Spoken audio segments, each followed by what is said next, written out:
नमो भगवते वासुदेवाय। श्रद्धालु भक्तों, श्रीमद् भागवत महापुराण के पंचम स्कंद के 20वां अध्याय के अंतर्गत अन्य 6 द्वीपों तथा लोकालोक पर्वत का वर्णन है। इसके पहले 19वां अध्याय समाप्त हो चुका है। जहाँ तक आप कथा श्रवण कर चुके हैं उसके आगे का प्रस्तुतिकरण करता हूँ। श्री सुखदेव जी कहते हैं, राजन परीक्षित, अब परिमाण, लक्षण और स्थिति के अनुसार पलक्षादि अन्य द्वीपों के वर्ष विभाग का वर्णन किया जाता है। जिस प्रकार मेरु पर्वत जम्बू द्वीप से घिरा हुआ है, उसी प्रकार जम्बू द्वीप भी अपने ही समान परिमाण और विस्तार वाले खारे जल के समुद्र से परिवेष्टित है। फिर खाई जिस प्रकार बाहर के उपवन से घिरी रहती है, उसी प्रकार क्षार समुद्र भी अपने से दूने विस्तार वाले पलक्ष द्वीप से घिरा हुआ है। जम्बू द्वीप में जितना बड़ा जामुन का पेड़ है, उतने ही विस्तार वाला यहाँ सुवर्ण में पलक्ष, जिसे पाकर भी कहते हैं, पलक्ष का वृक्ष है। उसी के कारण इसका नाम पलक्ष द्वीप हुआ। यहाँ 7 जीवाओं वाले अग्निदेव विराजते हैं। इस द्वीप के अधिपति प्रियव्रत पुत्र महाराज इद्म जीव थे। इद्म जीव ने इसको 7 वर्षों में विभक्त किया और उन्हें उन वर्षों के समान ही नाम वाले अपने पुत्रों को सौंप दिया तथा स्वयं अध्यात्म योग का आश्रय लेकर उपरत हो गए। इन वर्षों के नाम शिव, यवश, सुभद्र, शांत, क्षेम, अमृत और अभय है।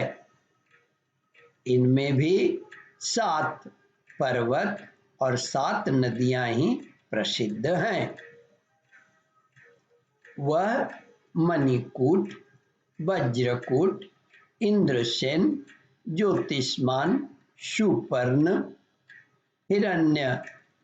हिरण्यस्थीव और मेघमाल, ये 7 मर्यादा पर्वत हैं तथा अरुणा, नृम्ना, अंगिराशि, सावित्री, सुप्रभता, ऋतंभरा और सत्यभरा, ये 7 महानदियां हैं।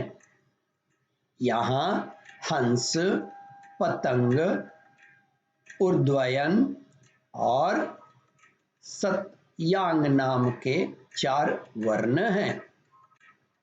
उक्त नदियों के जल में स्नान करने से इनके रजोगुण तमोगुण छिन्न होते रहते हैं।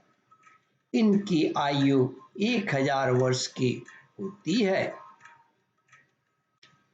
इनके शरीरों में देवता की भांति थकावट, पसीना आदि नहीं होता और संतानोत्पत्ति भी उन्हीं के समान होती है। ये त्रयी विद्या के द्वारा तीनों वेदों में वर्णन किए हुए स्वर्ग के द्वारभूत आत्मस्वरूप भगवान सूर्य की उपासना करते हैं। वे कहते हैं कि जो सत्य अनुष्ठान योग्य धर्म जो सत्य और रीत प्रतीत होने वाले धर्म। सत्य का मतलब है अनुष्ठान योग्य धर्म और रीत का मतलब है प्रतीत होने वाला धर्म। जो सत्य और रीत वेद तथा शुभाशुभ फल के अधिष्ठाता उन पुराण पुरुष विष्णु स्वरूप भगवान सूर्य का हम शरण में जाते हैं। पलक्षादि 5 द्वीपों में सभी मनुष्यों को जन्म से ही आयु, इंद्रिया, मनोबल, इंद्रिय बल, शारीरिक बल, बुद्धि और पराक्रम समान रूप से सिद्ध होते हैं। ओम परमात्मने नमः। श्रद्धालु भक्तों, इस पुराण को, इस कथा को ध्यान पूर्वक श्रवण, मनन और इसका चिंतन करें। इस कथामृत का रसास्वादन अपने बंधु बांधवों को भी करावे। इस वीडियो को शेयर और सब्सक्राइब करें। ओम परमात्मने नमः।